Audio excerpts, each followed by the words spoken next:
আপনাদের দোয়া ভালোবাসা নিয়ে আমরা সবাই একদিন চলে যাব, আমাদের সকলকে মৃত্যুর সাথে গ্রহণ করতে হবে। আল্লাহ মোহান রাব্বুল আলামিনের ডাকে সাড়া দিয়ে তিনি চলে গেছেন।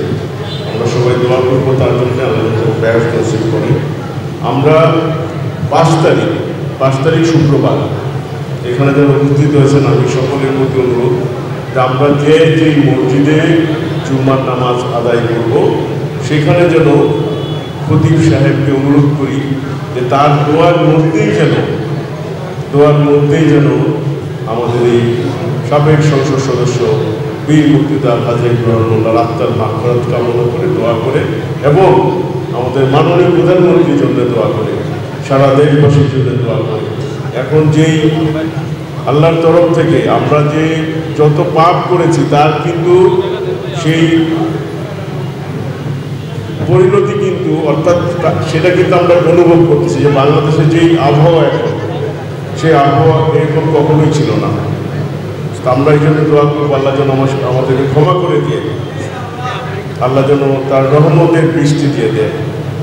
আমি আপনাদের সকলের প্রতি আন্তরিক কৃতজ্ঞতা প্রকাশ করছি যে আপনারা যেভাবে বিগত 6টি নির্বাচন 5টি নির্বাচনে আপনারা আপনাদের প্রিয় মানুষ বীর মুক্তিযোদ্ধা হাজী ইব্রাহিম মোল্লাকে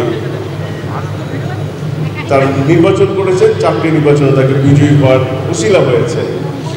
আর 24-এর নির্বাচনটা ছিল ব্যতিক্রম। সেই ব্যতিক্রমে নেত্রীর নির্দেশে, নেত্রীর অনুমতি এবং নির্দেশ পালনে আমরা সারা বাংলাদেশে আওয়ামী লীগ এবং সহযোগী সংগঠনের অনেক নেতৃবৃন্দ স্বতন্ত্র প্রার্থী হিসেবে সংসদ সদস্য নির্বাচন করেছে। তার মধ্যে আল্লাহর রহমতে ঢাকা 5 আসনে আপনারা আমার জন্য দোয়া করেছেন, সহযোগিতা করেছেন, আমাকে ভোট দিয়ে আবারও বিজয়ী করে আপনাদের পক্ষে সংসদে কথা বলার সুযোগ করে দিয়েছেন। সেই জন্য আমি আপনাদের সকলের প্রতি আন্তরিক কৃতজ্ঞতা প্রকাশ করছি।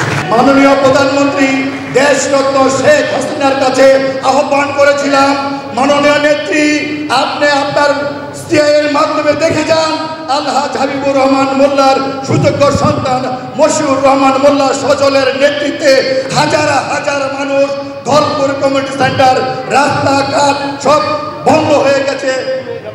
এই সবাই আমাদের প্রিয় নেতাকে যেই চার্জশিট দিয়ে আমাদের নৌকা কেড়ে নিয়েছিল ষড়যন্ত্রের মধ্য দিয়ে, আমরা 7 জানুয়ারি নির্বাচন এবং আল্লাহর অশেষ রহমতে গতকালকে উচ্চ আদালত থেকে ফাইনাল রিপোর্ট দিয়ে আমাদের নেতাকে ষড়যন্ত্র